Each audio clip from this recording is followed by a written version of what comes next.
Assalamualaikum warahmatullahi wabarakatuh. Alhamdulillahi rabbil alamin. Lahun ni'matu wa lahul fadlu wa lahul thana'ul hasan. Wa salawatullahil barrir rahim. Wal malaikatil muqarrabin. Ala sayyidina wa maulana Muhammadin. Wa ala alihi wa ashabihi tayyibin at-tahirin.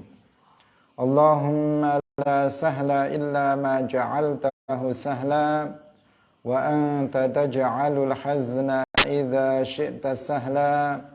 Allahumma arzuqna al-ikhlasa fin niyyati wal qawli wal amal wa ba'du.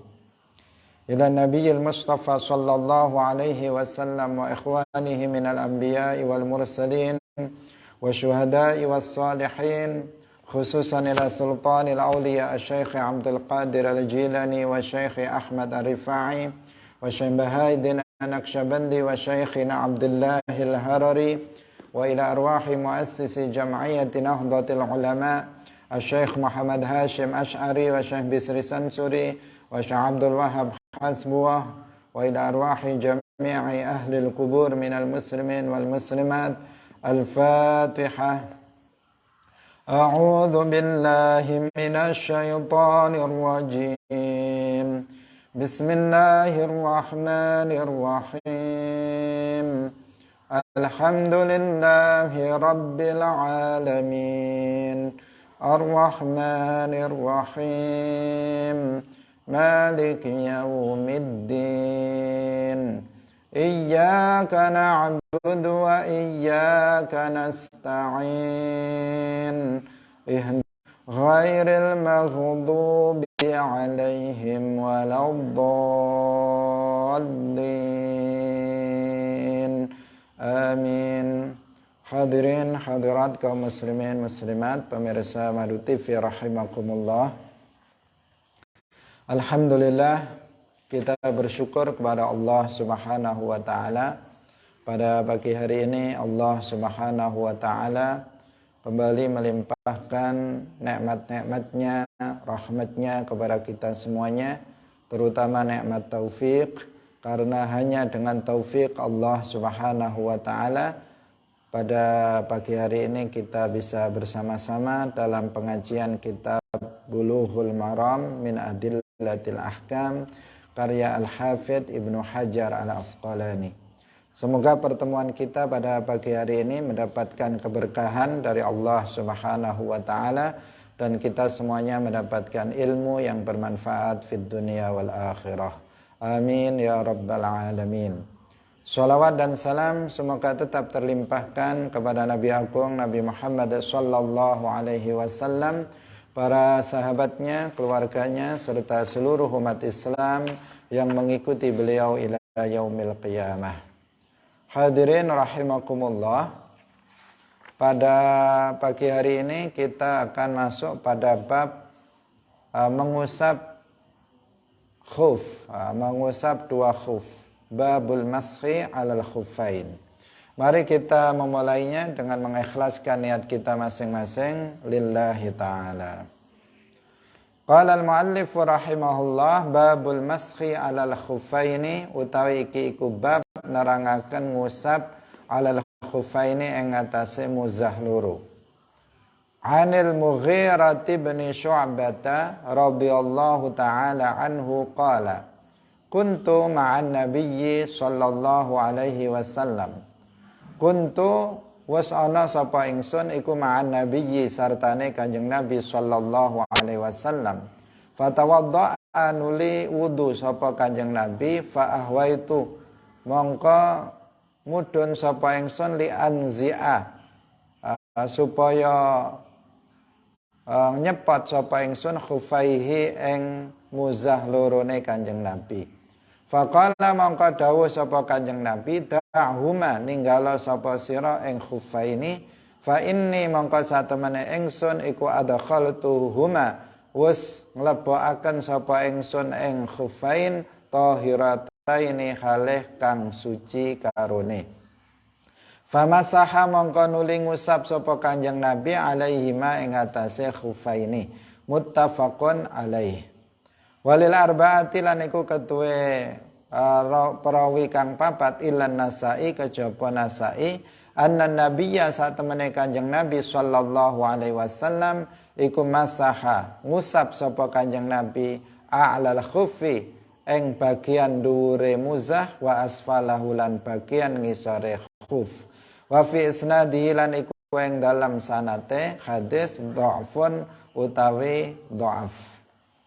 Wa an Aliyin radhiyallahu ta'ala anhu annahu qala law kana lamun ana apa adinu agama iku birra'i kelawan pendapat akal lakana yakti ana apa asfalul khuffi bagian ngisore muzah aula iku luweh utama bil maski kelawan den usap min a'lahu tinimbang saking bagian dhuwure khuf. Wa qad ra'aitu lan teman-teman wis ningali sapa ingsun Rasulullah ing Rasulullah sallallahu alaihi wasallam iku yamsahu ngusap sapa Rasulullah ala zahiri khufaihi ing atase bagian njabane muzah lorone Kanjeng Nabi. Akhrajahu Abu Dawud bi isnadin hasanin kelawan sanad kang hasan. Hadirin hadirat rahimakumullah. Pada pagi hari ini kita membahas tentang masalah mengusap muzah atau mengusap khuf. Biasa diterjemahkan dengan istilah muzah, semacam sepatu tetapi bukan sepatu yang kita kenal di tempat kita. Khuf, bolehnya mengusap khuf, ini sesuatu hal yang mujma' alaih, sudah disepakati oleh seluruh umat Islam tanpa ada khilaf perbedaan pendapat di kalangan ulama ahlus sunnah wal jamaah. Karena hadis-hadis yang menjelaskan tentang masalah al-mashu alal khuffain ini hadisnya mutawatir, diriwayatkan oleh 70 sahabat termasuk oleh Sayyiduna Ali bin Abi Thalib radhiyallahu anhu. Meskipun demikian, orang yang mengingkari bolehnya mengusap khuf ini tidak dikafirkan.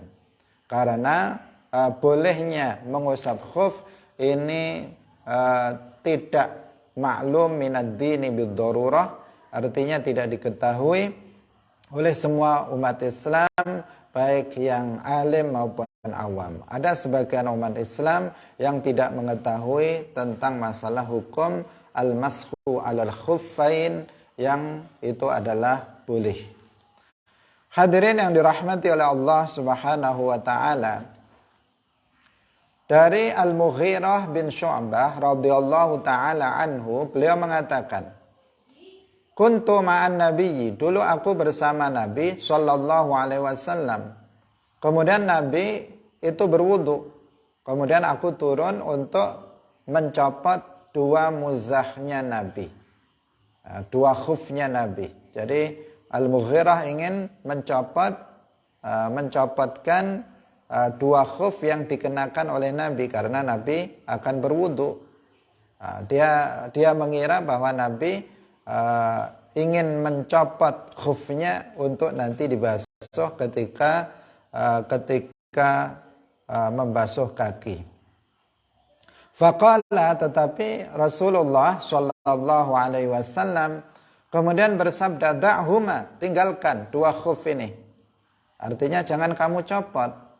Fa inni adkhaltuhuma, sesungguhnya aku itu memasukkan dua muzah ini dalam keadaan suci. Kemudian Rasulullah sallallahu alaihi wasallam mengusap khuf, dua khuf tersebut. Hadirin rahimakumullah, hadis ini menunjukkan tentang bolehnya mengusap khuf sebagai pengganti dari membasuh kaki ketika berwudu.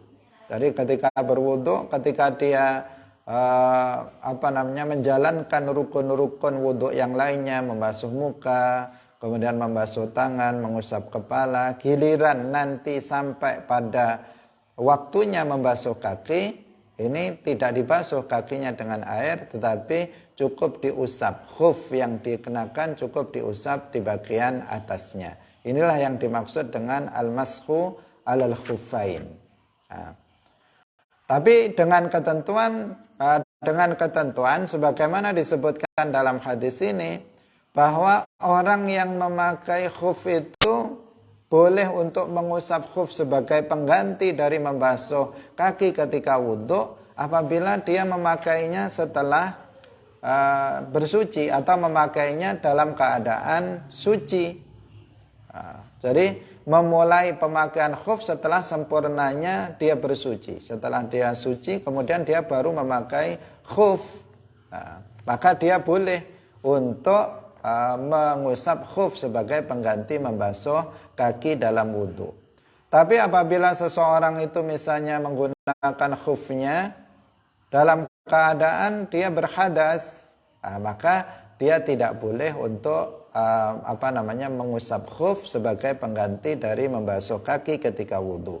Dia harus mencopot khufnya dan berwudhu secara sempurna dengan membasuh kakinya. Jadi di sini ketentuan dalam hadis ini disebutkan harus dalam keadaan memakai khufnya dalam keadaan suci. Rasulullah bersabda, fa inni adkhaltuhuma tahirataini. Aku memasukkan dua khuf itu dalam keadaan suci. Karena itu boleh bagi beliau untuk mengusapnya sehingga kemudian beliau mengusap dua khuf tersebut. Hadis muttafaqun alaih diriwayatkan oleh Al-Imam Al-Bukhari dan Muslim. Jadi tidak perlu khufnya itu dicopot, tetapi cukup kemudian diusap bagian atasnya. Walil arba'ati anhu, sedangkan yang diriwayatkan oleh imam yang 4 kecuali Nasa'i, anna nabiyya, bahwa Nabi SAW itu masaha a'lal khuffi wa asfalahu, bahwa Nabi itu mengusap bagian atas khuf wa asfalahu dan bagian bawahnya. Ini adalah yang sempurna. Yang sempurna, al-akmal itu yang sempurna dalam mengusap khuf itu memang bagian atas dan bawah. Tetapi yang wajib untuk diusap ketika seseorang mengusap khuf itu adalah bagian atasnya, bukan bagian bawahnya. Dan itu dijelaskan dalam hadis-hadis yang lain.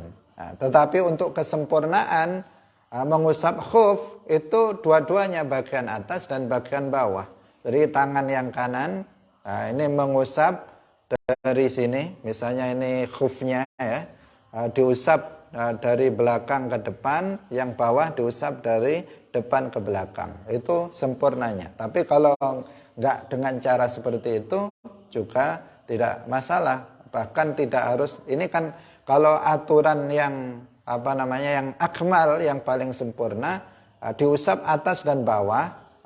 Seluruh telapak tangan kita difungsikan, jari agak direnggangkan, diusap bagian atas yang secara bersamaan, bagian kanan mengusap khuf bagian atas, kemudian telapak tangan kiri mengusap khuf bagian bawah.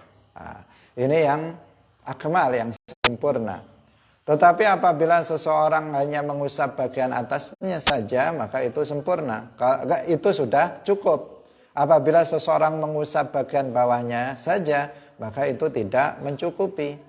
Dalam mazhab Syafi'i juga tidak diharuskan menggunakan seluruh telapak tangan. Apabila seseorang itu misalnya mengusapnya dengan satu jari, itu juga sudah mencukupinya. Karena apa? Karena dalam mazhab Syafi'i yang penting mengusap, tidak harus ada ketentuan-ketentuan lebih dari yang disebut dengan mengusap. Hadirin yang dirahmati oleh Allah Subhanahu wa taala. Jadi dalam hadis ini disebutkan bahwa Rasulullah itu mengusap bagian atas dan bagian bawah khuf, dan ini adalah yang paling sempurna dalam mengusap khuf. Kemudian hadis yang berikutnya, hadis 54. Dari Ali radhiyallahu taala anhu, annahu qala, bahwasanya beliau berkata, "Lau kana ad-dinu bir-ra'yi," beliau mengatakan seandainya agama itu berdasarkan pendapat seseorang, lakana asfalul khuffi, maka pastilah bagian bawah khuf itu lebih utama untuk diusap daripada bagian atasnya. Wa qad ra'aitu Rasulullah, dan aku telah melihat Rasulullah sallallahu alaihi wasallam yamsahu ala zahiri khuffaihi, bahwasanya beliau itu mengusap bagian luar, bagian yang tampak, yang luar artinya bagian atas dari dua muzah yang beliau kenakan. Hadirin rahimakumullah, ada beberapa hal dalam hadis ini yang bisa kita fahami. Yang pertama, hadis ini menunjukkan bahwa bagian yang wajib diusap ketika seseorang mengusap dua khuf itu adalah bagian atas. Nah, itu bagian atas. Sangat jelas disebutkan dalam hadis tersebut. Dikatakan, "Lau kana ad-dinu bir-ra'yi lakana asfalul khuffi aula bil mashi min a'laha." Kemudian sahabat Ali mengatakan, dan Rasulullah itu mengusap ala zahiri khuffaihi, mengusap bagian zahir, artinya bagian atas dari dua khuf yang dikenakan Rasulullah Shallallahu Alaihi Wasallam. Maka ini menunjukkan yang wajib diusap dalam mengusap khuf adalah bagian atasnya. Dan ini sekaligus juga memberikan pemahaman kepada kita bahwa agama itu tidak berdasarkan akal. Jadi ajaran agama itu tidak diambil dari akal manusia, tetapi ajaran agama itu diambil dari nas Al-Quran dan dari nas hadis, tidak berdasarkan pendapat dari seseorang. Ini penting sekali untuk diperhatikan, karena banyak orang pada masa sekarang itu yang membuat-buat ajaran agama yang tidak sesuai dengan yang disebutkan di dalam nas Al-Quran maupun hadis.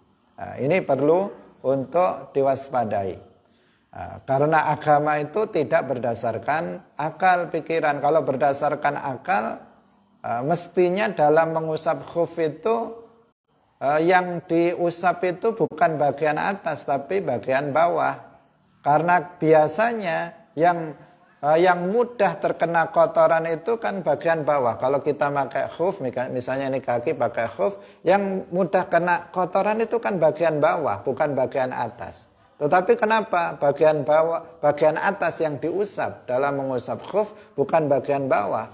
Itu menunjukkan bahwa agama itu tidak berdasarkan akal. Kalau berdasarkan akal, mestinya mengusap khuf itu bagian bawahnya, bukan bagian atasnya. Atau biasa juga disebutkan, kalau kita misalnya kentut, misalnya mengeluarkan angin, yang kentut kan bagian belakang, tetapi dianggap batal wudhunya, dan yang diusap mana? Yang dibasuh mana? Yang dibasuh adalah wajah, muka kita, bukan yang kentut tetapi wajahnya. Ini juga membuktikan bahwa agama itu tidak berdasarkan pendapat seseorang, tetapi agama itu adalah diambil dari nas Al-Quran maupun hadis, bukan dari pikiran seseorang. Pada masa sekarang ini banyak orang yang berdasarkan akal dia, kemudian dia memiliki pendapat-pendapat yang bertentangan dengan nas-nas Al-Quran dan hadis. Misalnya tentang masalah zakat misalnya. Masalah zakat, mereka berpikir petani saja, mereka mengatakan petani saja yang bertani padi, bertani jagung, mereka wajib untuk mengeluarkan zakat. Sementara mereka para dokter yang hasilnya itu lebih tinggi dari para petani, masa nggak diperintahkan untuk mengeluarkan zakat? Dokter yang hasilnya berlimpah ruah, masa tidak wajib untuk mengeluarkan zakat? Mereka juga mengatakan orang yang bertani padi hasilnya kecil diperintahkan untuk zakat. Masa mereka yang bertani cabai, yang bertani sawit, yang bertani tebu, yang terkadang hasilnya lebih tinggi tidak wajib dikeluarkan zakat. Maka harus dikeluarkan zakatnya. Berdasarkan akal mereka mengatakan yang seperti itu, kemudian mereka mewajibkan zakat yang disebut zakat profesi. Kemudian mereka juga mewajibkan zakat pertanian selain zakat pertanian selain kalau buah-buahan selain anggur dan kurma atau selain bahan makanan pokok. Mereka mengada-ada berdasarkan pikiran mereka, tidak berdasarkan nas dari Al-Quran maupun hadis. Padahal dalam agama ini tidak semata-mata tidak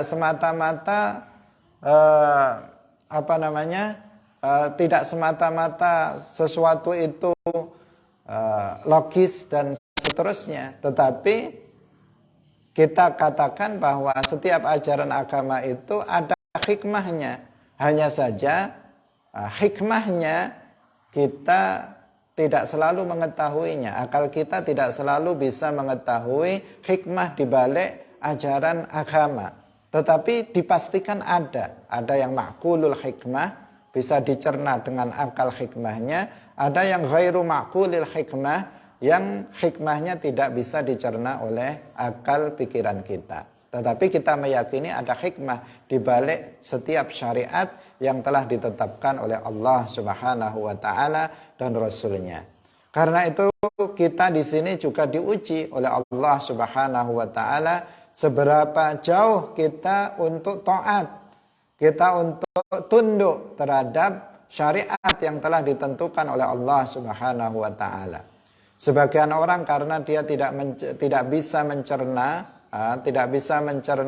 hikmah di balik setiap syariat, kemudian dia tidak mau mengamalkan syariat. Dia mengatakan ini nggak masuk akal dan seterusnya, kemudian dia tidak mau menjalankan syariat tersebut. Sementara kita seorang abad, seorang hamba Allah yang yang mengatakan bahwa agama itu diambil berdasarkan nas, tidak berdasarkan akal pikiran manusia, maka kita tunduk terhadap setiap ajaran yang ditetapkan berdasarkan Al-Quran dan hadis. Ini salah satu yang dipahami dari hadis ini, karena dalam hadis ini Sayyiduna Ali bin Abi Thalib radhiyallahu anhu mengatakan, seandainya agama itu berdasarkan pikiran, semestinya mengusap bagian bawah muza atau khuf itu lebih utama dibandingkan mengusap bagian atasnya. Tapi ternyata Nabi mengusap khuf itu bagian atasnya, bukan bagian bawahnya. Nah, ini dalil bukti secara akal yang dikemukakan oleh Sayyidina Ali bin Abi Thalib bahwasanya agama itu tidak berdasarkan akal, tetapi berdasarkan nas dari syara. Kebaikan dan keburukan juga ditentukan oleh nas Al-Quran dan hadis, tidak ditentukan oleh akal pikiran manusia. Al-hasan ma hassanahu syara. Kebaikan itu adalah sesuatu yang dianggap baik oleh syara. Al-qabih ma qabbahahu syara. Sesuatu yang buruk adalah sesuatu yang dianggap buruk oleh syara. Demikian juga yang haram adalah sesuatu yang diharamkan oleh syara. Yang boleh adalah sesuatu yang dibolehkan oleh syara. Dan begitu seterusnya. Parameternya, ukuran baik, buruk, sah, tidak sah, batal atau rusak, semuanya parameternya, ukurannya adalah syara, Al-Quran dan hadis, dan bukan ra'yun atau pikiran seseorang. Hadirin rahimakumullah. Selanjutnya kita lanjutkan pada hadis berikutnya. Wa an Safwan bin Asalin radhiyallahu taala anhu qala, kana Rasulullah sallallahu alaihi wasallam ya'muruna idza kunna safran alla nanzi'a khifafana thalathata ayyamin walayaliyahunna illa min janabatin walakin min ghaitin wa baulin wa naumin.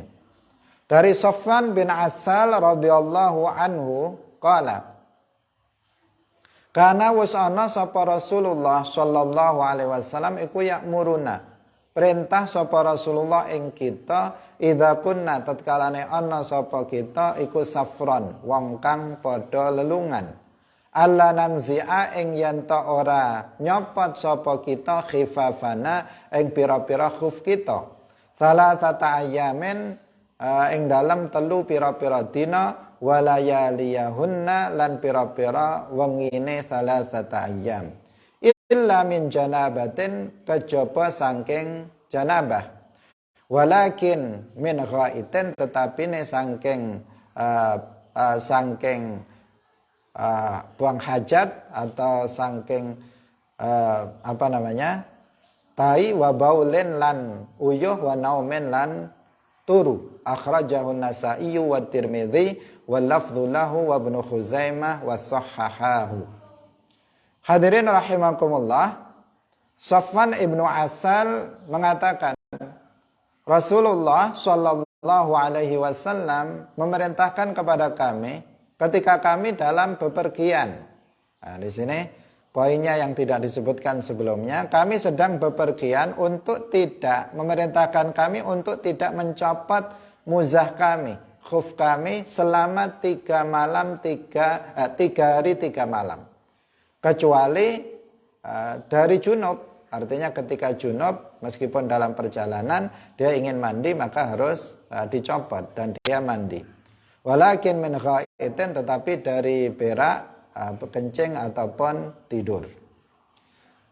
Hadirin rahimakumullah, dalam hadis ini disebutkan yang pertama syariat khuf ada dalam hadis ini tentu saja. Kemudian yang kedua adalah penetapan waktu mengusap 2 khuf. Bahwa seseorang yang melakukan safar, dia bepergian jauh misalnya, maka dia boleh untuk mengusap khuf itu dalam waktu 3 hari 3 malam. Nah, itu untuk orang yang bepergian. Nah, disebutkan dalam hadis tersebut. Dikatakan oleh Safwan, alla nanzi'a khifafana salasata ayyamin walayaliyahunna. Berarti 3 hari 3 malam berarti 3 kali 24 jam. 1 hari 1 malam 24 jam. Untuk mereka yang musafir 3 kali 24 jam dia bisa untuk mengusap khufnya. Kalau nanti mukim disebutkan dalam hadis berikutnya itu cuman 1 hari 1 malam berarti 1 kali 24 jam. Ini adalah sesuatu yang dalam masalah tauqid atau penentuan waktu mengusap khuf ini ada khilaf di antara para ulama dan semuanya berdasarkan hadis yang nanti akan kita jelaskan hadis yang lain. Nah, waktu menghitungnya itu adalah dimulai dari sejak berhadas setelah memakai 2 khuf. Jadi setelah dia bersuci, kemudian dia menggunakan khufnya. Nah, setelah itu, setelah dia berhadas, disitulah mulai dihitung masa 3 hari 3 malam bagi orang yang musafir untuk diperbolehkan mengusap khuf. Jadi tidak dimulai dari mulai menggunakan khuf, tapi permulaan hitungan 3 hari 3 malam itu dimulai dari sejak dia berhadas setelah menggunakan khuf tersebut. Ini satu hal yang dipahami dari hadis ini. Kemudian juga mencopot 2 khuf setelah habisnya masa yang telah ditentukan oleh syarak. Kalau setelah 3 hari 3 malam bagi orang yang musafir maka dia harus copot khufnya dan dia berwudu sebagaimana biasa. Nah, ini. Kemudian disebutkan lakin dalam ayatnya lakin min ghaitin wa baulin wa naumin. Nah, ini menunjukkan bahwa tidur, kencing dan buang air besar itu membatalkan wudu. Nah, membatalkan wudu sehingga seseorang harus berwudu, dan ketika berwudu dia bisa, kalau sedang menggunakan khuf, dia bisa mengusap khufnya sebagai pengganti dari membasuh kaki.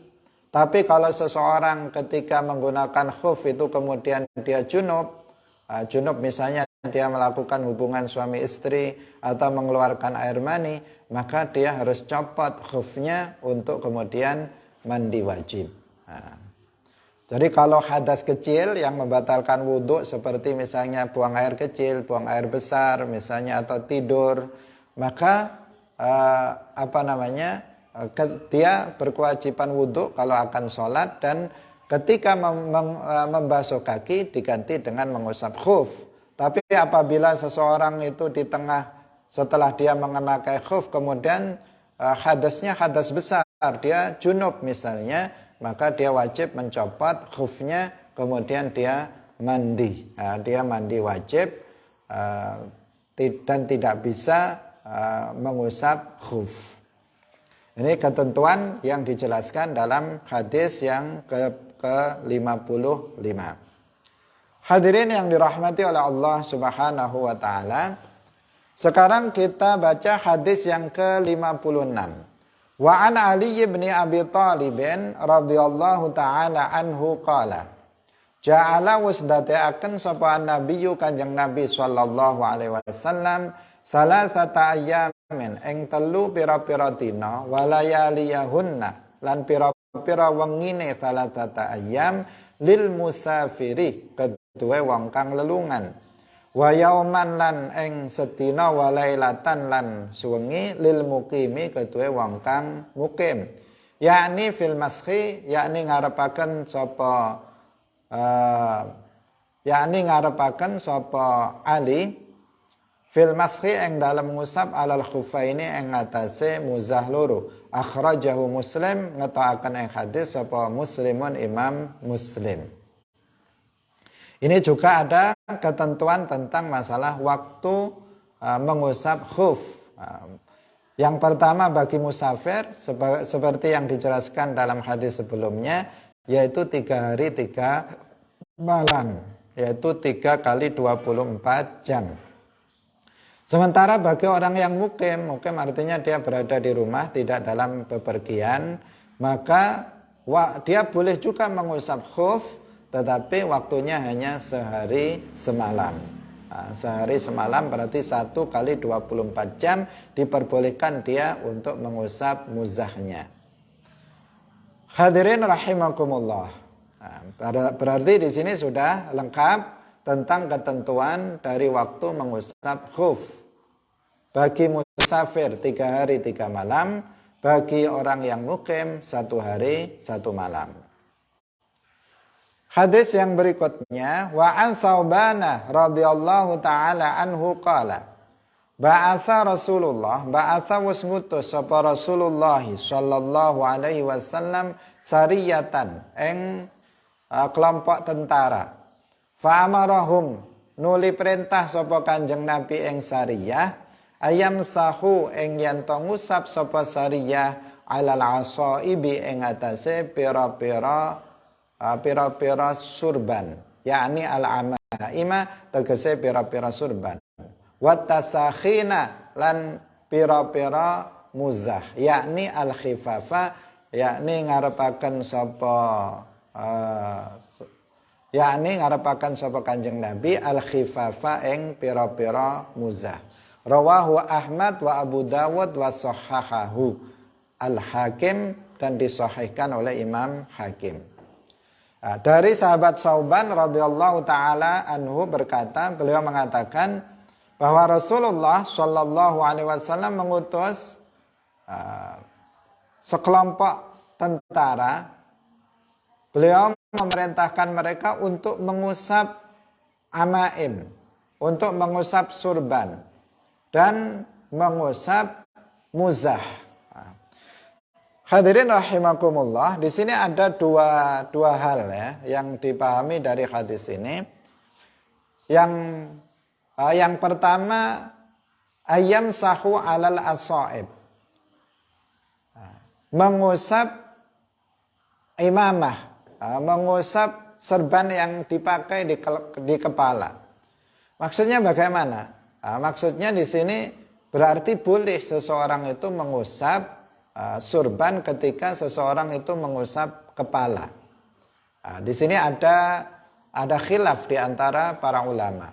Kalau Imam Syafi'i, Imam Malik, Imam Abu Hanifah itu meskipun seseorang itu kalau seseorang itu mencukupkan diri hanya dengan mengusap imamah, mengusap surban, tidak mengusap sesuatu pun dari kepala, maka itu tidak mencukupi. Jadi menurut tiga imam, yaitu Imam Syafi'i, Imam Malik, dan Imam Abu Hanifah, ketika seseorang berwudu, ketika mengusap kepala, maka dia boleh untuk mengusap surban, tetapi dia juga harus mengusap sebagian dari kepala. Gak boleh hanya cukup misalnya dia mengusap serbannya saja, mengucap serban yang ada di atasnya tanpa mengusap bagian dari kepala. Dalam mazhab Syafi'i, dalam mazhab Maliki dan Hanafi gak bisa seperti itu. Artinya mengusap surban iya, tetapi harus ada kepalanya juga diusap. Tapi kalau menurut Imam Ahmad itu beliau sering mengambil secara zahir. Jadi beliau sering mengambil suatu ajaran itu berdasarkan zahir dari ayat atau zahir dari hadis. Nah, kalau menurut beliau itu tidak mengapa kalau seseorang itu mengusap sebagai pengganti dari mengusap kepala itu mengusap imamah atau mengusap serban yang dikenakan di kepalanya. Sebagaimana mengusap muzah itu sebagai pengganti dari membasuh kaki yang dikenakannya. Ini hadis ini menunjukkan hal tersebut. Karena zahir hadisnya itu apa? Mengusap imamah saja, mengusap serban saja. Tetapi dalam tiga mazhab Syafi'i, Maliki, Hanafi, yang dimaksud di situ tidak hanya cukup mengusap surban, tetapi juga mengusap kepala. Beda dengan yang muzah. Kalau muzah memang itu adalah pengganti dari membasuh kaki ketika seseorang itu berwudu. Hadirin rahimakumullah, karena memang Imam Ahmad bin Hanbal itu sering disebut sebagai ahlul hadis. Sementara Imam Abu Hanifah itu sering disebut ahlul ra'yi. Tetapi kita harus paham apa maksud dari ahlul hadis dan ahlul ra'yi, karena sering diselewengkan maknanya. Sehingga orang-orang Wahabi itu sering mengklaim bahwa mereka itu adalah ahlul hadis, pengikut Imam Ahmad bin Hanbal. Yang sebenarnya bagaimana makna ahlul hadis? Dikatakan Imam Ahmad itu ahlul hadis, artinya beliau itu mendahulukan hadis dhaif, hadis dhaif dengan dhaif tertentu, artinya bukan tidak sampai pada hadis itu menjadi hadis maudhu atau hadis matruk, tidak, tetapi dia dhaif statusnya, tetapi tidak dhaif sekali. Itu beliau lebih mengedepankan hadis dhaif dengan kriteria tadi daripada ra'yun, daripada pendapat akal, sehingga beliau disebut ahlul hadis. Sementara kalau Imam Abu Hanifah, kalau hadisnya itu hadis dhaif, maka ra'yun itu lebih didahulukan daripada hadis yang dhaif itu, sehingga beliau disebut ahlul ra'yi. Jadi ahlul hadis bukan berarti mereka tidak pakai ra'yun. Demikian juga ahlul ra'yi tidak berarti mereka tidak pakai hadis, enggak. Tetap mereka, karena ajaran Islam itu sumbernya adalah Al-Quran dan hadis. Tidak benar jika dikatakan bahwa Imam Abu Hanifah itu tidak menggunakan hadis, misalnya hanya menggunakan ra'yu saja. Itu tidak benar, tetap hadis. Hanya saja dalam penggunaan hadis dhaif ini yang membedakan antara Imam Ahmad dan Imam Abu Hanifah. Kalau Imam Abu Hanifah, di saat gak ada hadis kecuali hadis dhaif, maka pendapat atau ra'yun itu didahulukan. Kalau dalam kalau menurut Imam Ahmad, kalau yang ada hanya hadis dhaif dan ra'yu, maka hadis dhaif diutamakan daripada ra'yun atau pendapat. Nah, meskipun hadis dhaif yang beliau maksud bukan sembarangan hadis dhaif, bukan yang dhaifnya itu adalah dhaif sekali. Hadirin rahimakumullah, kita lanjutkan kembali. Sebelumnya juga dipahami di sini bahwa menggunakan imamah itu hukumnya sunnah. Buktinya di sini, Nabi berarti pada zaman Nabi itu ya juga menggunakan imamah, menggunakan serban di kepalanya. Serban memang bermacam-macam ya, bentuknya bermacam-macam. Ada sebagian yang umum dipakai, ada yang umum dipakai misalnya di Indonesia atau di Yaman misalnya, dengan melilitkan serban di kepala, kemudian di belakang dilebihkan seperti ekor dan sebagainya. Itu adalah memang salah satu cara yang menggunakan imamah yang diajarkan oleh Rasulullah Shallallahu Alaihi Wasallam. Jadi menggunakan imamah bagi seorang laki-laki itu adalah hukumnya sunnah, bukan sesuatu hal yang diharamkan sebagaimana yang dikatakan oleh kelompok Wahabi. Wahabi ini kan sangat menentang imamah. Menurut mereka menggunakan imamah ini bukan sesuatu hal yang disunnahkan. Itu tertolak, salah satunya pendapat Wahabi itu salah satunya tertolak dengan hadis ini, bahwa dalam hadis ini Nabi memerintahkan untuk mengusap imamah ketika seseorang mengusap kepala. Artinya mengusap kepala plus mengusap imamah. Kita lanjutkan pada hadis yang berikutnya. Wa an Umar radhiyallahu taala anhu mauqufan. Wa an Anasin marfu'an. Kalau mauquf berarti disandarkan kepada sahabat, kalau marfu' berarti disandarkan kepada Rasulullah sallallahu alaihi wasallam. Idza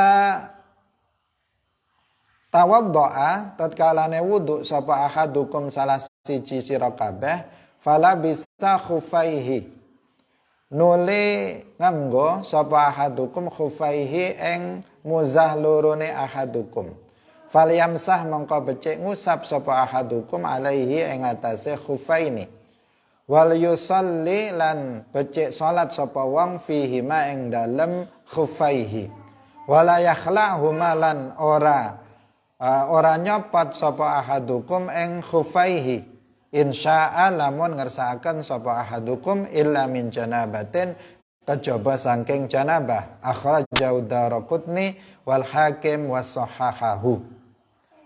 Apabila salah seorang di antara kalian itu berwudu, kemudian setelah wudu, artinya setelah dia suci, dia mengenakan dua muzahnya, falyamsah alaihima, maka hendaknya dia mengusap dua muzahnya itu dan sholat dengan menggunakan muzah itu, dan tidak mencopotnya jika dia menghendakinya, kecuali min janabatin, kecuali apabila disebabkan janabah, maka dia harus mencopotnya dan dia mandi.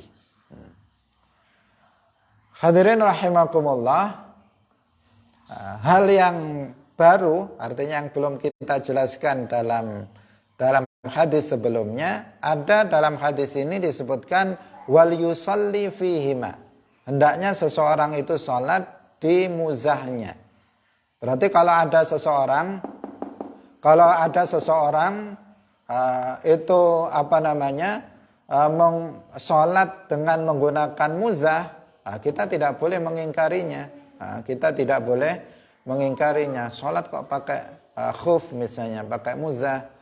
Kita tidak mengingkarinya. Kenapa? Karena Nabi sendiri itu membolehkan seseorang untuk untuk sholat dengan tetap menggunakan muzah. Jadi sholat menggunakan misalnya kaos kaki selama itu suci atau menggunakan muzah itu tidak masalah.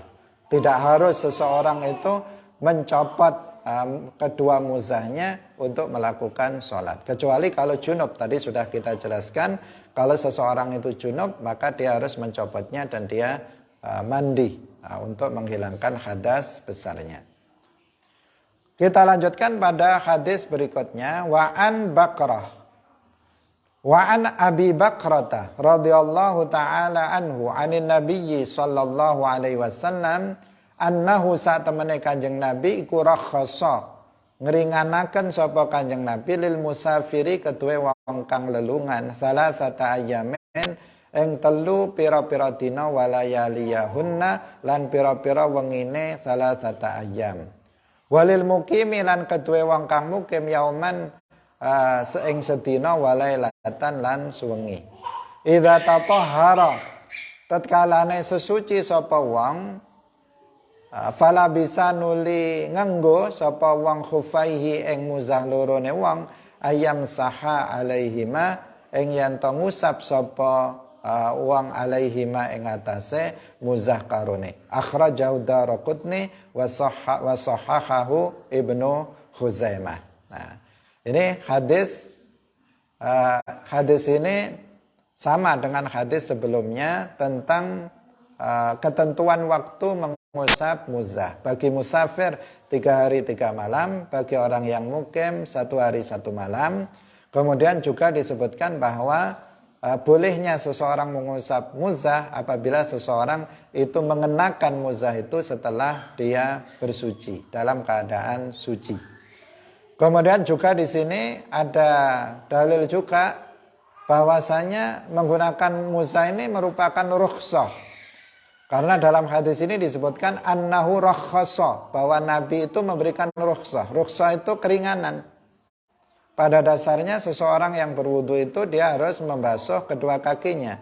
Tetapi kemudian diringankan, diberikan rukhsah bagi seorang musafir, dia bisa mengusapnya sampai 3 hari 3 malam. Bagi orang yang mukim dia boleh mengusap 1 hari 1 malam sebagai pengganti dari membasuh kaki dalam berwudu. Nah, jadi ini adalah rukhsah, bukan sesuatu kewajiban. Artinya mengusap muzah ini bukan sesuatu kewajiban, tapi rukhsah. Apabila seseorang misalnya memakai muzah dalam bepergian atau ketika dia mukim, kemudian dia melepas, ketika berwudu dia melepas muzahnya, tidak ada masalah. Tidak ada masalah karena mengusap muzah ini bukan kewajiban, tetapi sebuah rukhsah yang diberikan oleh syara bagi orang yang menggunakan muzah. Kemudian hadis yang terakhir, hadis yang ke-60. Wa an Ubay bin Imarah radhiyallahu taala anhu annahu qala, ya Rasulullah, Rasulullah, amsahu ngusap sapa ingsun alal khufaini ing atase muzah loro. Qala dawuh sapa Kanjeng Nabi, na'am, iya. Qala yauman, ing dalem sedina. Qala na'am, iya. Qala wa yaumaini lan rong dina, ing dalem rong dina. Qala jawab sapa Kanjeng Nabi, na'am. Qala wa salasata ayyam, lan ing dalem telu pira-pira dina.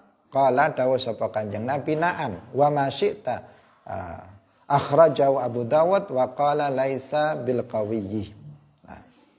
Hadirin rahimakumullah, hadis yang ke-60 ini sedikit berbeda dengan hadis-hadis sebelumnya. Dia masih berbicara tentang penentuan waktu mengusap muzah. Tapi ternyata di sini apa? Tidak ada pembatasan. Tidak ada pembatasan. Ketika Ubay bin Imarah mengatakan, saya mengusap 2 muzah, apakah boleh? Boleh. 1 hari boleh, 2 hari boleh, 3 hari boleh. Kemudian Nabi mengatakan, sekehendak kamu. Na'am wa ma syi'ta, artinya sekehendak kamu. Di sini dalam hadis ini ditunjukkan bahwa seseorang yang dalam perjalanan ataupun sedang di rumah mukim itu boleh untuk boleh untuk mengusap muzah sekehendaknya, tidak ditentukan waktunya. Berdasarkan hadis ini berarti mengambil makna zahir dari hadis ini. Ini sebagian ulama seperti seperti di sini Imam Malik itu mengambil hadis ini untuk mengatakan bahwa waktu mengusap muzah itu tidak ada ketentuan, misalnya 1 hari 1 malam bagi mukim, 3 hari 3 malam bagi musafir, itu tidak ada. Tapi kalau dalam mazhab Syafi'i berdasarkan hadis yang sebelumnya itu memang ada ketentuannya, yaitu sehari semalam untuk mukim dan 3 hari 3 malam untuk orang yang musafir. Wa qala laisa bil qawi, dan di sini dijelaskan bahwa hadisnya ini bukan hadis yang kuat, tetapi ada kedhaifan dalam hadis ini. Hadirin yang dirahmati oleh Allah Subhanahu wa taala, sebelum kita akhiri karena ini adalah hadis yang terakhir dalam mengusap khuf, terlebih dahulu kita perlu mengetahui tentang khuf yang memenuhi syarat ya, untuk bisa digunakan untuk bisa diusap ketika seseorang itu berwudu sebagai pengganti dari membasuh kaki. Yaitu di antara syaratnya adalah bahwa khuf itu harus menutup bagian kaki yang wajib dibasuh ketika berwudu. Berarti harus menutup 2 mata kaki. Kalau seseorang memakai khuf kemudian di bawah mata kaki, maka berarti tidak memenuhi syarat, tidak bisa diusap sebagai pengganti dari membasuh kaki ketika berwudu. Jadi harus menutupi kedua mata kaki. Itu pertama syaratnya. Kemudian yang kedua, khuf itu harus kuat ya, harus kuat. Harus kuat. Kuat yang dimaksud di sini kuat untuk digunakan untuk berjalan. Kalau untuk bolak-balik misalnya dia seorang musafir untuk memenuhi kebutuhannya, naik turun untuk istirahat dan seterusnya, itu kuat, maka itu berarti memenuhi syarat. Kemudian khufnya itu adalah khuf yang suci. Kalau khufnya itu terbuat dari kulit bangkai misalnya, tidak disamak, maka tidak bisa diusap sebagai pengganti dari membasuh kaki ketika seseorang berwudu. Hadirin rahimakumullah, demikian yang kita sampaikan pada pagi hari ini, semoga bermanfaat bagi kita semuanya. Meskipun al-mashu alal khuf mungkin jarang dipraktekkan oleh kita, terutama orang Indonesia, tetapi penting bagi kita untuk mengetahuinya, dan hendaknya kita dalam hal-hal yang